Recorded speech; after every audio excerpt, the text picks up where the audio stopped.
Assalamualaikum warahmatullahi wabarakatuh. Alhamdulillah kita bisa berjumpa lagi ya dalam pembelajaran akidah akhlak. Bagaimana kabarnya anak-anak pada siang hari ini? Semoga selalu dalam keadaan sehat ya. Untuk mengawali pembelajaran pada siang hari ini, mari kita awali dengan berdoa bersama. Siap gerak, berdoa mulai. Bismillahirrahmanirrahim. Raditu billahi rabbah wa bil islami dina wa bi Muhammadin nabiyya wa rasula. Rabbi zidni ilma warzuqni fahma. Amin ya rabbal alamin. Alhamdulillah. Sebelum mulai pembelajaran, saya absen dulu ya.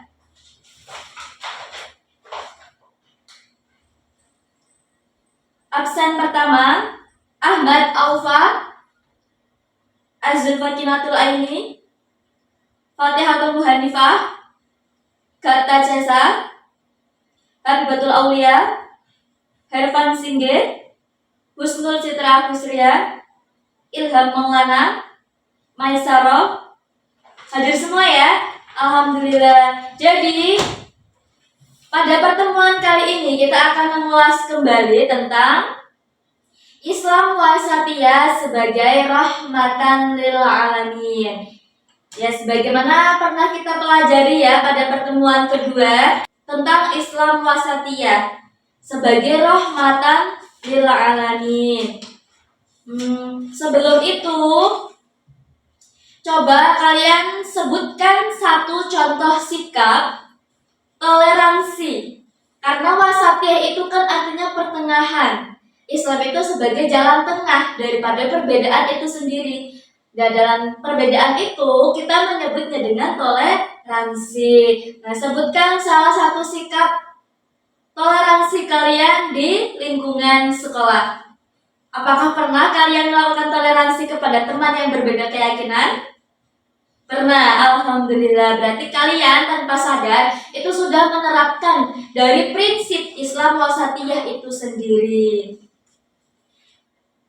Kemudian ada beberapa tujuan dari pembelajaran kita siang hari ini. Yang pertama yaitu tujuan yang pertama itu menjelaskan konsep Islam wasatiyah dengan benar.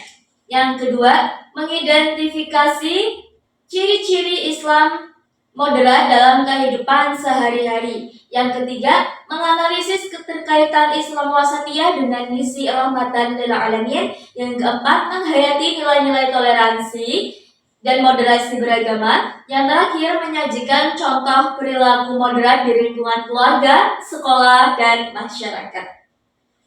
Bisa dipahami ya tujuannya?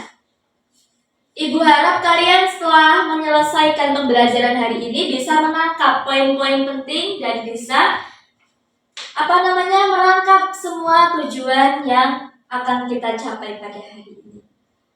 Nah, setelah itu, sebelum memulai pembelajaran, kita akan melihat satu ilustrasi daripada Islam wasatiyah itu sendiri. Bisa kalian lihat ya dari salah satu ilustrasi tentang Islam wasatiyah adalah jalan tengah. Nah, yang dimaksud dari jalan tengah itu Islam diharapkan bisa adil, seimbang, dan memberi manfaat bagi semua tanpa pandang bulu dan perbedaan.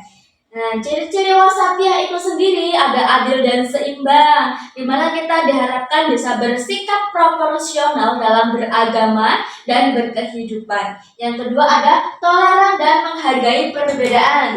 Jadi kita diharapkan bisa menghormati perbedaan suku, budaya, pendapat, bahkan keyakinan. Yang ketiga ada berpikir terbuka dan juga bijak dalam menghadapi perbedaan. Ada juga mengutamakan yang maslahat. Jadi bagaimana kita bisa membawa kemaslahatan atau kebaikan, menolak kerusakan, dan memberikan manfaat bagi banyak pihak. Tujuan Islam itu menjembatani antara perbedaan itu agar kita bisa hidup rukun bersama di Indonesia. Yang terakhir ada konstruktif dan berkemajuan. Jadi kita juga diharapkan aktif membangun peradaban, bekerja keras dan berkontribusi secara positif. Kemudian ada implementasinya dalam kehidupan sehari-hari. Yang pertama dalam akidah. Akidah tahu kan? Akidah dan akhlak. Nah, bisa dipahami ya. Dalam akidah itu yang pertama implementasinya meyakini ajaran Islam sebagai benar tanpa apa? Tanpa taklid yang buta. Taklid itu apa? Bersandar pada sesuatu yang belum pasti. Kemudian menghindari paham ekstrim dan khurafat. Kemudian dalam ibadah ada istiqomah, terus ada menghargai perbedaan, kemudian ada memahami tata cara dan meyakini mazhab kita sendiri tanpa menyalahkan orang lain atau keyakinan orang lain. Kemudian dalam akhlaknya kita diharapkan bisa berperilaku atau implementasinya ya. Implementasinya dalam kehidupan sehari-hari di akhlak itu kita diharapkan berperilaku santun, jujur, amanah, dan pemaaf. Sebagaimana tercantum dalam 4 sifat atau 4 sikap Rasulullah ya. Sidik, amanah, tabligh, dan khalqanah. Nah, dalam muamalah itu yang pertama kita diharapkan bisa jujur dalam berdagang. Kita diharapkan apa?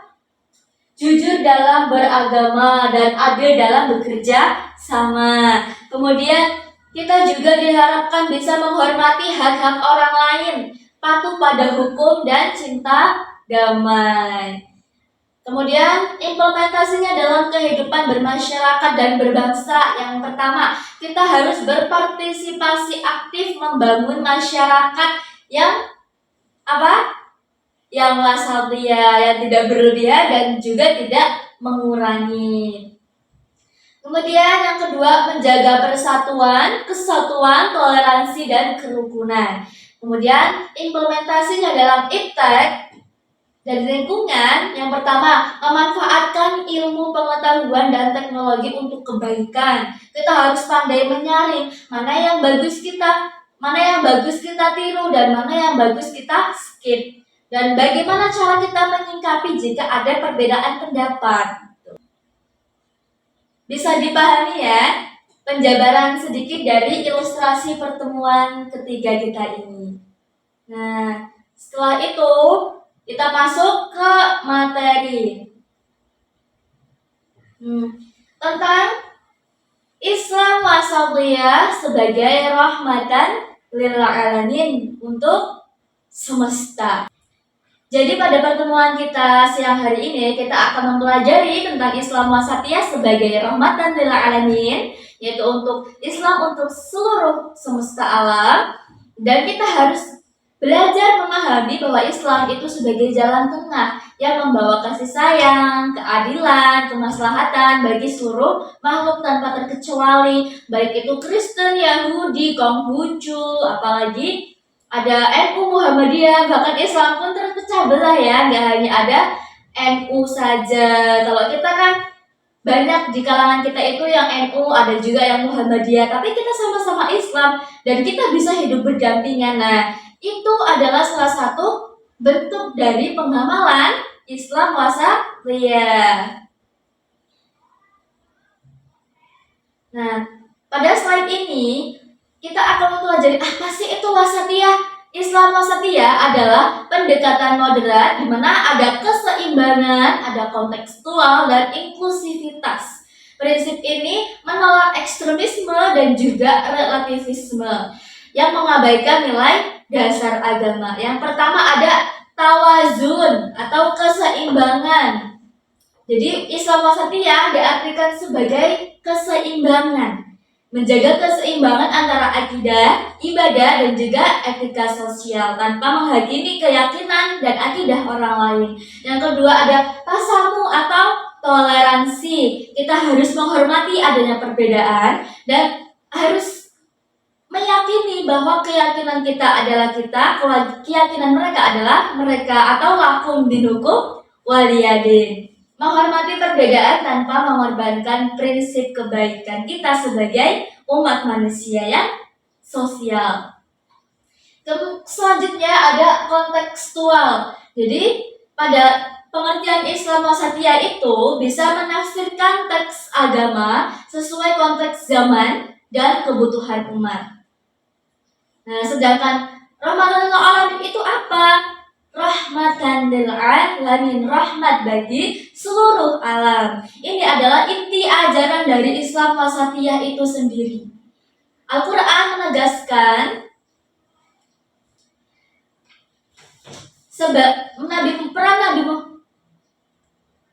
dalam Al-Quran sudah ditegaskan peran Nabi Muhammad itu sebagai rahmat bagi semesta alam dalam Quran surah Al-Anbiya ayat 107.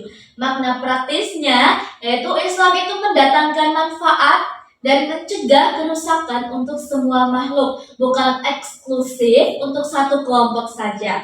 Nah, sedangkan beberapa dimensi rahmah atau rahmatnya bagi kita itu apa aja? Yang pertama dalam etika sosial itu ada keadilan dan belas kasih. Yang kedua ada hukum yang memelihara kemaslahatan. Yang ketiga ada relasi antar manusia dan alam.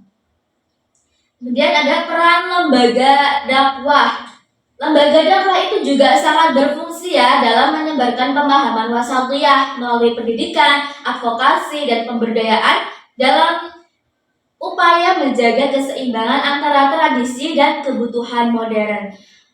Sebenarnya saya tuh kurang pas dengan beberapa pendapat akhir-akhir ini karena metode ceramah itu kan salah satunya dakwah ya. Kalau dalam pendidikan dari zaman dahulu sampai zaman sekarang bahkan masih banyak yang memprioritaskan metode ceramah. Tapi kenapa kok metode ceramah ini dikambing hitamkan atau sering disalahkan hanya karena sekarang saking berkembangnya digitalisasi, dikatakan bahwa metode ceramah udah gak efisien buat pembelajaran, metode ceramah sudah ketinggalan zaman. Padahal dari dulu sampai sekarang metode ceramah itu membersamai kita dalam pendidikan. Jadi tidak selayaknya kita itu menyalahkan satu cara pendidikan hanya karena adanya cara pendidikan yang lain. Nah, jadi pendidikan, apa peran lembaga dakwah? Yang pertama itu dalam konsep pendidikan, di mana adanya kurikulum yang menggabungkan ilmu agama dan sains sosial. Gak hanya itu, sekarang ada digitalisasi. Ada yang digitalisasi, bisa dakwah dimanapun, bahkan bisa disaksikan oleh siapapun, bahkan sampai internasional. Kita tinggal membuat video dakwah yang sesuai dengan syariat, kemudian upload di sosial media, itu bisa ditonton dari seluruh kalangan. Yang selanjutnya ada peran dalam lembaga dakwah itu dalam pemberdayaan sebagai program ekonomi dan sosial yang inklusif untuk masyarakat yang rentan. Kemudian ada dialog, di mana dakwah itu memfasilitasi untuk masyarakat itu saling bermusyawarah antar generasi, bahkan sampai antar komunitas. Pada slide selanjutnya ada implementasi, contoh-contoh implementasi dalam kehidupan sehari-hari. Dalam ibadah, contoh implementasinya tidak berlebihan atau ghulu, dan menghargai perbedaan fikih setiap keyakinan, kemudian mengedepankan esensi ibadah. Dalam bermasyarakat, ada toleransi, ada keseimbangan hak dan kewajiban, kemudian ada menjaga lisan dan perilaku di media sosial ataupun di kehidupan nyata. Kemudian dalam ekonomi, dalam berbisnis kita harus jujur, tidak riba, tidak menimbun, bahkan mengurangi timbangan, tidak eksploitasi alam secara besar-besaran yang mengakibatkan alam itu rusak. Kemudian peduli terhadap para pekerja. Dalam hubungan dengan alam, kita bisa mengimplementasikannya dengan menanam pohon, mengurangi sampah, membuang sampah pada tempatnya, menyayangi hewan, serta hemat energi. Apa itu energi? Ada air, ada angin. Itu harus kita manfaatkan sebaik-baiknya. Kemudian dalam bernegara dan bermedia sosial, bagaimana cara implementasinya? Kita harus mendukung. Kita harus mendukung kebijakan umum, menolak terorisme atau anarkisme, terus aktif dalam dialog lintas agama dan budaya. Nah, ini nilai-nilai universal Islam wasatiyah. Ada nilai kemanusiaan, terus ada wawasan global, ada integritas, ada fleksibilitas, terus yang terakhir ada toleransi dan kemudahan. Terus menjaga harmoni sosial di era globalisasi. Nah, jadi Islam Rahmatan lil Alamin itu membantu mereduksi konflik sosial dengan membangun empati, keadilan, dan kebijakan, serta dalam keinklusifan. Pendekatan ini relevan untuk pluralitas, migrasi, dan isu lintas batas lainnya demi menjaga keharmonisan sosial, apalagi di era globalisasi. Manfaatnya sangat banyak sekali. Yang pertama, meminimalkan ekstremisme melalui pendidikan, kemudian mendorong kebijakan publik yang adil dan berwawasan kemanusiaan. Yang ketiga, memperkuat identitas dan ketahanan budaya. Yang keempat, meningkatkan daya saing ekonomi dan investasi. Yang kelima, menjamin stabilitas nasional untuk pembangunan berkelanjutan. Nah, kesimpulan pembelajaran pada siang hari ini, Islam Wasatiyah itu merangkum rahmatan lil alamin adalah basis strategi bagi dakwah kontemporer yang dimana itu sangat relevan, solutif, dan juga berorientasi kemanusiaan. Dengan mengintegrasikan nilai-nilai ini, kita dapat membangun masyarakat yang adil, damai, dan berdaya saing. Apa aja itu kuncinya menuju masyarakat yang berkemajuan? Yang pertama, dalam pendekatannya, kita harus berusaha menggabungkan pemahaman kita, baik itu dalam agama, ilmu umum, praktik, ilmu sosialnya, terus keyakinan kita, fikih kita, mazhab kita, bagaimana pendekatan yang baik kepada non-Islam. Sebaliknya juga, jika ada teman kita yang non-Islam, bagaimana kalian itu bisa bermasyarakat dengan cara yang aman, adil, damai, dan berdaya saing. Itu bagaimana caranya dalam agama kalian, dalam keyakinan kalian. Terus ada yang kedua, prioritas.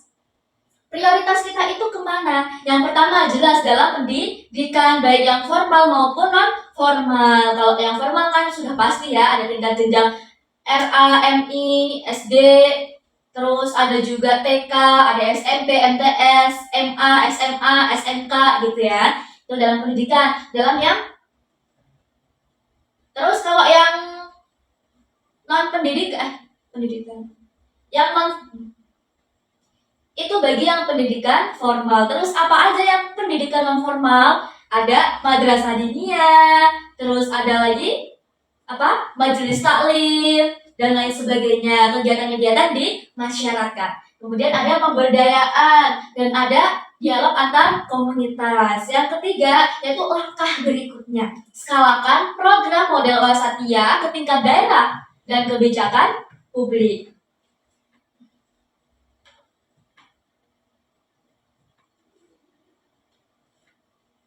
Nah, jadi itu ya pembelajaran kita pada siang hari ini. Setelah ini, apakah ada pertanyaan? Silahkan tanyakan jika ada pertanyaan. Baik bagi kalian yang kurang memahami konsepnya itu bagaimana.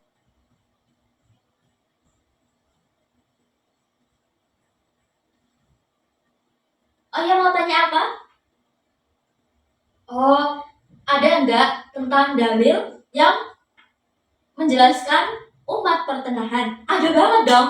Ada suatu dalil dalam Al-Quran yang menjelaskan tentang umat pertengahan. Kita kan bingung ya, umat pertengahan itu yang bagaimana sih gitu kan. Jadi dalam Al-Quran, Quran surah Al-Baqarah ayat 143 yang bunyinya وَكَذَلِكَ جَعَلْنَاكُمْ أُمَّةً وَسَطًا لِتَكُونُوا شُهَدَاءَ عَلَى النَّاسِ وَيَكُونَ الرَّسُولُ عَلَيْكُمْ شَهِيدًا. Dan seterusnya sampai selesai. Itu mempelajari tentang umat pertengahan. Kita pelajari artinya langsung ya. Jadi terjemahannya, dan demikianlah pula kami telah menjadikan kamu umat Islam sebagai umat pertengahan atau wasatiyah tadi, agar kamu menjadi saksi atas perbuatan manusia dan agar Rasulullah Muhammad SAW menjadi saksi atas perbuatan kamu. Dan kami tidak menjadikan kiblat yang engkau berkiblat kepadanya, yaitu Baitul Maqdis pada dulu ya sebelum pindah ke Mekah, melainkan untuk kami ketahui siapa yang mengikuti Rasul, dan siapa yang berbalik ke belakang. Sesungguh pemindahan kiblat ke Ka'bah itu berat, kecuali bagi orang yang telah diberi petunjuk oleh Allah, dan Allah tidak akan menyia-nyiakan imanmu. Sungguh Allah Maha Pengasih lagi Maha Penyayang kepada manusia. Jadi umatan wasaton atau umat pertengahan dalam mayoritas mufasir, Ibnu Katsir, At-Tabrani, Al-Qurtubi itu menafsirkan wasat itu sebagai khair atau kebaikan, dan al-adl atau keadilan. Jadi umat Islam diposisikan sebagai penengah yang memberikan kesaksian yang jujur terhadap perbuatan umat lain pada hari kiamat. Kemudian implikasi wasatiyahnya, umat Islam harus menjadi teladan dalam keadilan, tidak berat ke kiri maupun ke kanan, tidak ke arah sekuler ekstrim atau teokratis totaliter. Itu bisa dipahami ya. Oke, kalau sudah nggak ada pertanyaan, setelah itu kita akan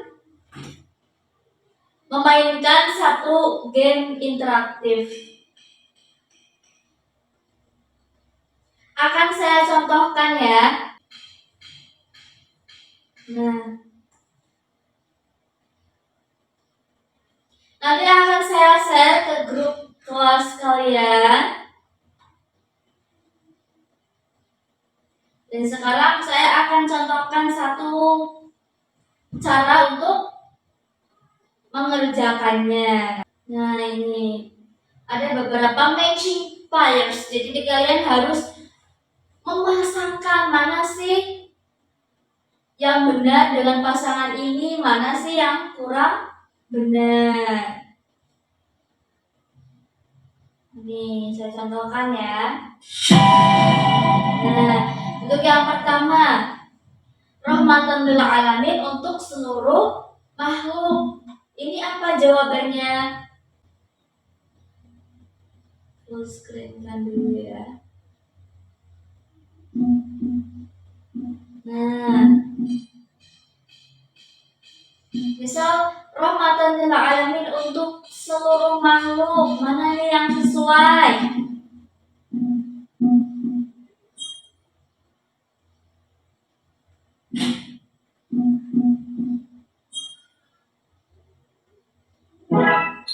Nah, kalau misal langsung bisa menyambung, itu berarti jawabannya benar. Terus yang kedua, moderasi dalam beragama itu apa?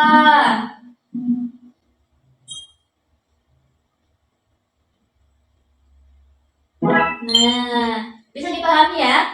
Semakin cepat kalian menjawab, akan semakin tinggi nilai kalian. Dan untuk 3 pemenang, nanti akan ada reward untuk kalian sendiri dari saya ya. Bisa dipahami? Oke, terima kasih. Nanti akan saya share ini sebagai evaluasi digitalnya. Kemudian nanti setelah kalian selesai mengerjakan itu, kita akan mengerjakan lembar kerja peserta didik. Jadi di sini ada beberapa pertanyaan esai, ada juga beberapa pertanyaan pilihan ganda. Kalian kerjakan secara sendiri-sendiri ya, nggak boleh saling contek. Kemudian dikumpulkan, dan ini akan menjadi nilai dalam pertemuan kali ini. Akan saya bagikan ya.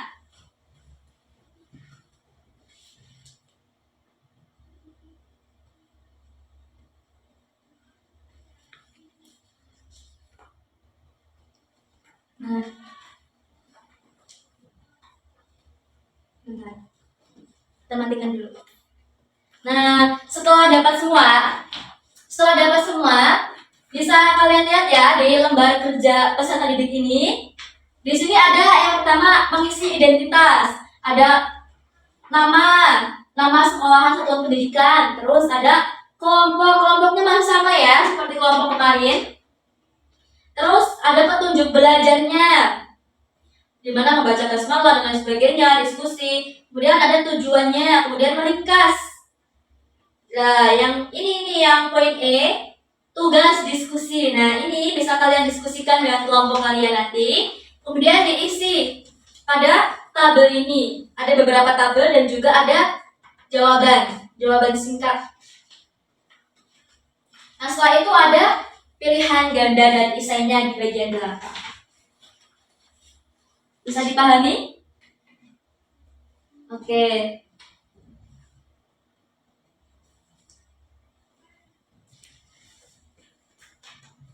Saya kasih waktu untuk mengerjakan LKPD-nya, silakan dikerjakan.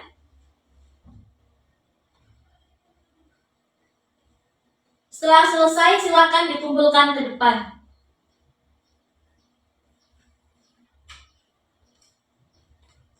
Oke, sudah semua ya? Sudah dikumpulkan semua? Nah, setelah mengumpulkan LKPD-nya, pasti masih ada ya yang nyantol di otak kalian tentang Islam Wasatiyah itu sendiri. Nah, setelah itu akan Ibu bagi menjadi 3 kelompok yang tadi ya, 3 kelompok tadi itu untuk presentasi. Nah, jadi nanti kelompok 1 itu menjelaskan tentang landasan teologis wasatiyah. Kelompok 2 menjelaskan karakteristik dan tujuan wasatiyah. Kelompok 3 menjelaskan implementasi wasatiyah di Indonesia. Tadi udah ada semua ya. Kalau kalian mencatat poin pentingnya pasti udah banget ngerjain ini. Setelah kalian diskusi, nanti ada 1 atau 2 perwakilan kelompok untuk presentasi. Silakan saya berikan waktu untuk diskusi.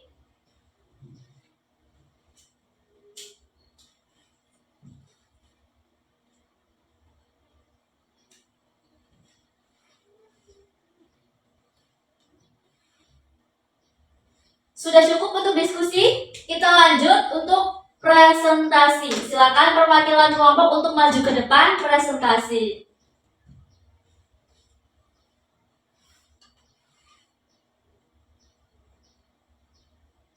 Oke, terima kasih semuanya. Kita tepuk tangan buat kalian semua yang baru sekali pada siang hari ini ya. Terima kasih. Mungkin hanya itu dulu ya pembelajaran yang akan kalian dapatkan pada hari ini. Kita akan belajar lagi di pertemuan yang akan datang. Untuk tugas mandirinya, silakan kalian membuat peta konsep dari pengertian, klasifikasi, ciri-ciri Islam Wasatiyah. Nanti juga disebutkan landasan-landasannya apa aja. Jadi kalian membuat apa tadi? Mapping gitu ya. Bisa dipahami tugas hari ini? Kalian akan membuat peta konsep atau mapping ya. Boleh pakai kertas HVS, boleh pakai kertas gambar, boleh juga kalau kalian mau buat secara digital, kemudian dikirimkan japri ke saya, itu lebih cepat ya, menggunakan digitalisasi gitu. Mari kita akhiri pertemuan kita kali ini dengan berdoa bersama serta mengucap hamdalah. Siap, gerak, berdoa mulai. Bismillahirrahmanirrahim. Wal 'asri innal insana lafi khusrin illa alladziina aamanu wa 'amilus shalihati wa tawashaw bil haqqi wa tawashaw bis sabr. Walhamdulillahi rabbil alamin. Semoga bermanfaat. Jangan lupa dikerjakan tugas individunya secara mandiri gitu. Sekian dari saya, kurang lebihnya mohon maaf. Wassalamualaikum warahmatullahi wabarakatuh.